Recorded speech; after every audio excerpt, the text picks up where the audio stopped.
ये कहानी एक ऐसे बार की है जिसके अंदर अगर तुम चले गए तो तुम्हें बाहर आने पर गोली मार दी जाएगी, मगर इसके बजाय अगर आप अंदर भी रहे तो भी सेफ नहीं है। तो मूवी की स्टार्टिंग में हमें एक बार को दिखाया जाता है। इसमें सर्जियो नाम का एक आदमी आता है। जिस समय सर्जियो बार के अंदर आ रहा था उस समय एक आदमी बाहर निकलता है और जैसे ही वो आदमी बाहर जाता है तो उसे कोई गोली मार देता है। इससे उसकी मौत हो जाती है और ये देखकर आसपास में जितने भी लोग यहाँ पर थे वो भाग जाते हैं। किसी को भी पता नहीं है कि आखिरकार ये गोली कहाँ से चली है और यहाँ पर जो सड़कें होती हैं वो पूरी तरह से सुनसान हो जाती हैं। बार के अंदर यहाँ पर जितने भी लोग थे उन्हें भी पता नहीं है कि आखिरकार यहाँ पर क्या हो रहा है और इन्हें नहीं पता है कि अब हमें क्या करना चाहिए। अब इसी वक्त यहाँ पर एक आदमी जिसका नाम सतूर है वो पुलिस को कॉल करने की कोशिश करता है, लेकिन उसके फोन में नेटवर्क से नहीं थे। अब बार के अंदर से एक आदमी उस मरे हुए आदमी को देखने के लिए बाहर जाता है, लेकिन अचानक से उसे भी कोई गोली मार देता है। इससे बार के अंदर खड़े जितने भी लोग थे वो बुरी तरह से डर जाते हैं। सभी इस बात से हैरान होते हैं कि आखिरकार उनके फोन में नेटवर्क्स क्यों नहीं आ रहे। बार के अंदर यहाँ एक लड़की है जिसका नाम एलिना है।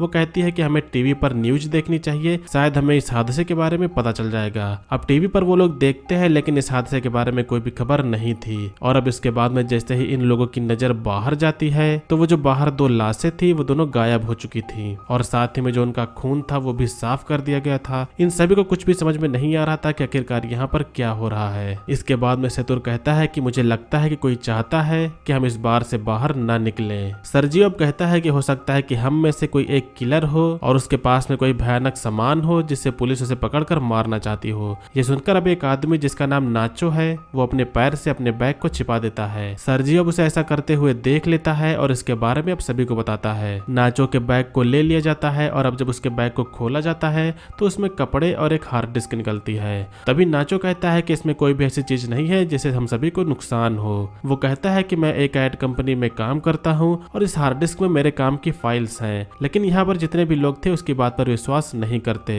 एलिना अब उसकी हार्ड डिस्क को लेकर उसे तोड़ देती है, लेकिन हार्ड डिस्क के अंदर यहाँ पर कुछ भी नहीं था। नाचो अब इस बात से बेहद ही दुखी होता है। अब तभी नाचो देखता है कि काउंटर पर एक ब्रीफ केस रखा हुआ है। वो सभी से पूछता है कि यह ब्रीफ केस किसका है। तभी सर्जियो कहता है कि यह ब्रीफ केस उसका है। इससे पहले कि सर्जियो ब्रीफ केस उठाता, यहाँ पर एक लेडी जिसका नाम एम्पायरो है वो ब्रीफ केस को उठा लेती है। सर्जियो एम्पायरो को ब्रीफ केस खोलने से मना करता है, लेकिन अब तभी एक आदमी जिसका नाम इजराइल है वो उस ब्रीफ केस को खोल देता है। ब्रीफ केस के अंदर अब यहाँ पर कुछ औरतों के कपड़े निकलते हैं। इससे पहले अब कोई कुछ समझ पाता उसी वक्त यहाँ पर अब बाथरूम से एक अजीब सी आवाज आती दिखाई देती है और अब जब ये लोग वॉशरूम का दरवाजा खोलने की कोशिश करते हैं, लेकिन यहाँ पर ये जो दरवाजा था वो अंदर से लॉक्ड था। अब ये लोग किसी तरह से उस दरवाजे को तोड़कर बाथरूम के अंदर जाते हैं और यहाँ पर देखते हैं कि एक मोटा सा आदमी लेटा हुआ है जो कि बेहोश हो चुका है। एक्चुअली में यहाँ पर स्टार्टिंग में ये जो आदमी था वो खांसते खांसते वॉशरूम के अंदर आया था और तब से ये जो आदमी है यहीं पर बेहोश पड़ा हुआ है। इस आदमी के पास में एक इंजेक्शन भी है। एलिना उस इंजेक्शन को ले लेती है और तभी इन लोगों को बाहर गाड़ियों से कुछ आवाजें आती हैं। अब जैसे ही ये लोग बाहर गेट के पास में जाते हैं तो ये लोग देखते हैं कि बाहर बहुत सारे आर्मी ऑफिसर्स खड़े हैं जिनके चेहरे पूरी तरह से ढके हुए हैं। आर्मी ऑफिसर्स यहाँ पर बहुत सारे टायर के ढेर को लाते हैं और उन सभी को जलाने लगते हैं। बार के अंदर इन सभी को लग रहा था कि शायद ये उनकी मदद करने के लिए आए हैं, लेकिन ये जो लोग होते हैं वो उनकी मदद नहीं करते।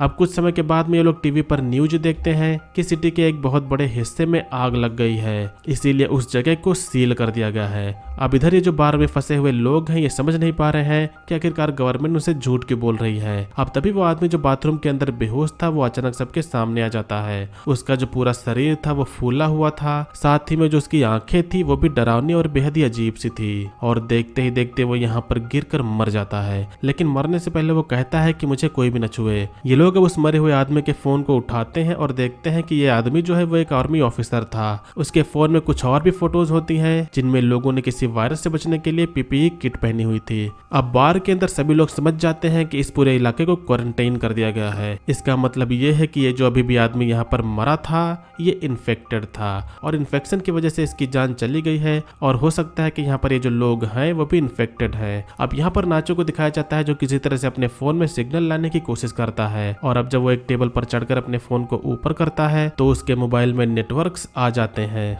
अब नाचो से कहा जाता है कि तुम जल्दी से मीडिया के पास में कॉल करके सब कुछ बता दो, लेकिन सतूर भी अब फोन पर बात करने के लिए टेबल पर चढ़ जाता है जिससे कि वो जो टेबल होती है वो टूट जाती है। इसके बाद में एक आदमी जिसका नाम एंड्रेस है वो नाचो से फोन मांगता है, लेकिन तभी एम्पायरो उसे रोक देती है और वो उसे कहती है कि इस फोन को मत छूना, क्योंकि ये जो फोन है वो उस आदमी का है जो कि इन्फेक्टेड था, और अगर तुमने इस फोन को छुआ तो तुम भी इन्फेक्टेड हो जाओगे। सर्जियो और एंड्रेस इस बात से एग्री हो जाते हैं, और अब इसका मतलब है कि नाचो और जिस किसी ने भी इस मोबाइल को छुआ है वो सभी लोग इन्फेक्टेड हो चुके हैं, और ऐसा करने वाले यहाँ पर 5 लोग हैं। एंड्रेस अब इन सभी लोगों को धमकाते हुए कहता है कि इस आदमी की डेड बॉडी को नीचे तहखाने में स्टोर रूम में ले जाओ। अब ये सभी लोग मजबूरन उसकी बात को मानते हैं, जिसके बाद में ये 5 डेड बॉडी को लेकर अब नीचे चले जाते हैं। थोड़ी देर बाद में अब यहाँ पर ट्रिनी नाम की औरत को नीचे सफोकेशन होना शुरू हो जाती है। ट्रिनी अब सभी को तहखाने का दरवाजा खोलने के लिए कहती है, लेकिन कोई भी उसकी बात नहीं सुनता, और जैसे ही अब ट्रिनी दरवाजे को खोलने के लिए जाती है तो यहाँ पर रखी हुई बॉटल्स नीचे गिर जाती हैं। उन सभी का लिक्विड अब बहना शुरू हो जाता है, और अब तभी इनकी नजर यहाँ पर बने एक ड्रेनेज पर पड़ती है। इसका मतलब यह है कि ये लोग यहाँ से पानी के रास्ते से बाहर निकल सकते हैं। इसके बाद में इजराइल अब ढक्कन को खोल देता है और वो ड्रेनेज के अंदर से होकर यहाँ से बाहर निकलने का फैसला करता है। अब वो अपने पूरे शरीर पर ऑयल लगाता है और उस ड्रेनेज से नीचे जाने की कोशिश करता है, लेकिन यहाँ पर ड्रेनेज का जो छेद था वो ज्यादा बड़ा नहीं था, इसलिए वो नीचे नहीं जा पाता। और अब तभी अचानक से बाहर इन सभी लोगों को गोलियां चलने की आवाज सुनाई देती है। आवाज सुनकर ये सभी लोग घबरा जाते हैं, और फिर बार में इन्हें ऊपर अब धुआं दिखाई देता है। इसे देखकर ये लोग समझ जाते हैं कि ऊपर ये जो 3 लोग थे उन्हें किसी ने मारकर पूरे बार में आग लगा दी है। अब वहीं दूसरी तरफ इजराइल अभी भी पूरी तरह से ड्रेनेज में फंसा हुआ है। पहले ये लोग अब इजराइल को ड्रेनेज से बाहर निकालते हैं, और कुछ घंटों के बाद में आग पूरी तरह से जब बुझ जाती है तो ये सभी लोग अब ऊपर बार में जाने का फैसला करते हैं। ऊपर बार में आने के बाद में वो देखते हैं कि बार पूरी तरह से जलकर राख हो चुका है। नाचो को वहां पर पास में गन मिल जाती है, जिसे वो चुपचाप उठा लेता है। अब तभी ये लोग देखते हैं कि कुछ लोग बाहर से इस जगह को पूरी तरह से सील कर रहे हैं। वे बड़ी खामोशी के साथ में ये सब कुछ देखते रहते हैं, क्योंकि अगर इन सभी लोगों ने थोड़ी सी भी आवाज की और पता चल गया कि अंदर लोग जिंदा है तो इन सभी लोगों को भी मार दिया जाएगा। अब तभी यहाँ पर एक मोबाइल बजना शुरू हो जाता है, और ये जो मोबाइल था वो उसी मोटे आदमी का था। एलिना अब उसका फोन उठा लेती है और अब वो उसकी व्हाट्सएप की चैट्स को पढ़ना शुरू कर देती है। इसमें अब एक आदमी उस मोटे आदमी से पूछता है कि क्या वैक्सीन लेने के बाद में तुम्हारी तबीयत में सुधार आया है। ये आदमी जवाब देता है कि नहीं, मेरी तबीयत और भी खराब हो चुकी है, और मैं किसी बार में वॉशरूम में छिपा हुआ हूँ, तुम मेरे पास में आने की कोशिश मत करना। अब एलिना इसकी पुरानी चैट्स को पढ़ती है, जिसमें इस मरे हुए आदमी ने लिखा था कि मेरे पास अब भी 4 वैक्सीन बची हुई हैं।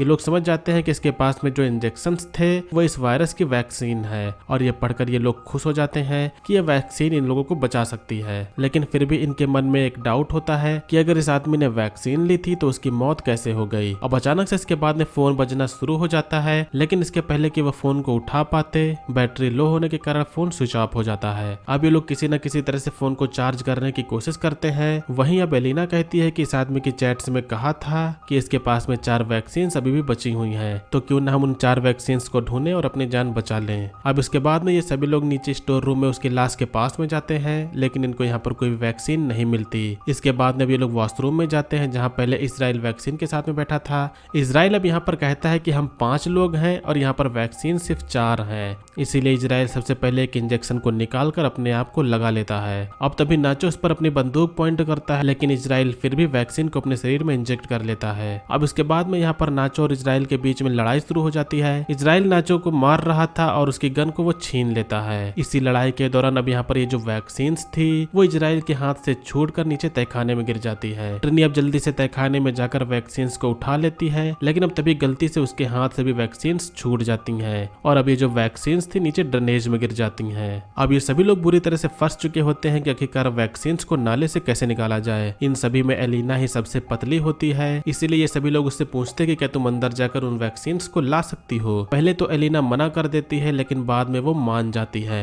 जिसके बाद में एलिना की पूरी बॉडी पर ऑयल लगाया जाता है और इसके बाद में उसे छोटे से छेद के अंदर डाला जाता है। अब काफी कोशिश करने के बाद में वो आखिरकार नीचे नाले में चली जाती है। एलिना वैक्सीन को ढूंढ लेती है और वो पानी के बाहर आ जाती है। इसके बाद में ऊपर से वैक्सीन को तार से बांधकर ऊपर भेजने के लिए कहा जाता है, लेकिन एलिना भी यहाँ पर साफ मना कर देती है, क्योंकि वो जानती है कि ऊपर तो 3 लोग हैं और साथ में जो वैक्सीन है वो भी 3 ही बची हुई हैं। इसीलिए एलिना सबसे कहती है कि अगर तुम्हें वैक्सीन चाहिए तो तुम्हें नीचे आना होगा। अब यहाँ पर ये जो लोग होते हैं वो काफी गुस्से में आ जाते हैं, जिससे कि ये जो ड्रेनेज वाला छेद था ये लोग अब बड़ा करने लगते हैं। एलिना इधर बाहर का रास्ता ढूंढना शुरू कर देती है। थोड़ी दूर जाने के बाद में उसे यहाँ पर एक जगह पर रोशनी दिखाई देती है। वो सबसे पहले इंजेक्शन को वहाँ पर बने एक गड्ढे में छिपा देती है। इसके बाद में वो सीढ़ियों के ऊपर जाकर देखती है कि वहाँ पर बहुत सारी पुलिस फोर्स है, जो कि बाहर में मरे हुए उन 3 साथियों को जला रही थी। अब यहाँ से सीन शिफ्ट होता है और हमें दिखाया जाता है कि बाकी के जो 4 लोग ऊपर स्टोर रूम में थे वो अब भी किसी न किसी तरह से नीचे आ जाते हैं। इजराइल और नाचो के बीच में एक बार फिर से लड़ाई शुरू हो जाती है और इस बार नाचो उससे बंदूक छीनकर उसे वहीं पर मार देता है। अब नाचो के पास में गन होती है और उसे सभी लोग डर रहे थे। तभी नाचो अब सैटुर को अपने गन पॉइंट पर लेता है और वो एलिना को वैक्सीन देने के लिए कहता है। नाचो कहता है कि हमारे पास में 3 वैक्सीन हैं और इसको मारने के बाद हम तीनों लोग बच सकते हैं। अब एलिना इन सभी को बाहर की ओर ले जाती है जहाँ पर उसने वैक्सीन छिपा रखी थी। धीरे धीरे ये लोग आगे बढ़ते रहते हैं। नाचो और एलिना आगे चल रहे थे और सैटुर इधर ट्रिनी के पीछे चल रहा था। लेकिन अब तभी अचानक से ट्रिनी सैटुर को पानी में डुबाकर मारने की कोशिश करने लगती है। लेकिन नाचो जो होता है वो ट्रिनी को ऐसा करने से रोक देता है, मगर ट्रिनी नाचो से कहती है कि तुम मुझे मार दो ताकि तुम सभी लोग वैक्सीन ले सको, तुम्हारी जान बच जाएगी। नाचो ट्रिनी पर बंदूक तान देता है लेकिन वो गोली नहीं चला पाता, जिसके बाद में ट्रिनी नाचो से गन लेकर थोड़ी दूर जाकर अपने आप को गोली मार लेती है। अब यहाँ पर सिर्फ 3 लोग ही बचे हुए थे और इनके पास में जो इंजेक्शन थे वो भी 3 ही थे, इसीलिए सभी लोग एक एक इंजेक्शन ले लेते हैं। लेकिन इससे पहले कि ये लोग अपनी बॉडी में इंजेक्शन लगाते हैं, यहाँ पर इजराइल आ जाता है जो कि अभी भी वो जिंदा था। इजराइल सैटुर के ऊपर पीछे से हमला करके उसे मार देता है। इजराइल यहाँ पर इस समय काफी गुस्से में था। वो नाचो और एलिना की जान के पीछे पड़ जाता है। तभी नाचो और एलिना को सामने सीढ़ियां दिखाई देती है और वो दोनों सीढ़ियों की ओर आगे बढ़ते हैं। लेकिन तभी एलिना के पास में जो इंजेक्शन होता है वो उसके हाथ से छूटकर नीचे गिर जाता है। अब क्योंकि इजराइल भी उनके साथ में सीढ़ियों पर चढ़ रहा था इसलिए वो नीचे नहीं जा सकते, जिससे कि नाचो जल्दी से अपना इंजेक्शन एलिना को दे देता है। फिर इसके बाद में इजराइल नाचो के पैर को पकड़कर उसे नीचे खींच लेता है, जिससे कि अब दोनों नीचे गिरकर मारे जाते हैं। एलिना के पास में अब जो वैक्सीन बची है वो अपने शरीर में इंजेक्ट कर लेती है और ऊपर ड्रेनेज के ढक्कन को खोलकर अब बाहर निकल जाती है। बाहर निकलते ही उसे यहाँ पर बहुत सारे लोग दिखाई देते हैं और वो साथ में देखती है कि सरकार ने आगे के पूरे इलाके को पूरी तरह से सील किया हुआ था। अब तभी एक औरत उसके बॉडी पर अपनी जैकेट डाल देती है। एलिना को बिल्कुल भी होश नहीं होता है और वो चुपचाप उसी भीड़ में शामिल हो जाती है। अंत में इस स्टोरी में हमें ये पता चलता है कि वो जो मोटा आदमी था जो बार के अंदर वॉशरूम में खांसता हुआ आया था वो एक आर्मी ऑफिसर था। शायद ये हो सकता है कि आर्मी किसी तरह का कोई एक्सपेरिमेंट कर रही हो जिससे कि वो अपने दुश्मन देशों पर हमला कर सके। लेकिन इस दौरान इनका एक ऑफिसर उससे इन्फेक्टेड हो गया। हालांकि इनके पास में इन्फेक्शन की वैक्सीन थी, लेकिन ये ऑफिसर जो था वो शायद पहले से बीमार रहा होगा, इसलिए जो वैक्सीन थी उसके ऊपर काम नहीं कर पाई। और जब आर्मी वालों को पता चला कि वो ऑफिसर बार के अंदर है तो उन्होंने उनके पूरे एरिया को सील कर दिया ताकि ये जो वायरस है वो और भी बाहर न निकल पाए और उस वायरस को इसी जगह पर पूरी तरह से खत्म कर दिया जाए। भले ही इस वायरस से इन्फेक्टेड होकर उन्हें कुछ बेगुनाहों को ही क्यों न मारना पड़े, क्योंकि थोड़े लोगों के चक्कर में उन्हें पूरे देश को खतरे में नहीं डालना था और इसी वजह से उन्हें ये कदम उठाना पड़ा। तो ये थी 2017 की एक कॉमेडी थ्रिलर मूवी का एक्सप्लेनेशन। मूवी का नेम है द बार। उम्मीद करता हूँ आप लोग ने मूवी का एक्सप्लेनेशन को एंजॉय किया होगा। मूवी का एक्सप्लेनेशन अगर पसंद आए तो वीडियो को लाइक करिएगा, चैनल पर अगर आप लोग नए हो तो सब्सक्राइब करिएगा। आज की वीडियो के बस इतना, मिलेंगे अगली वीडियो में, तब तक के लिए बाय।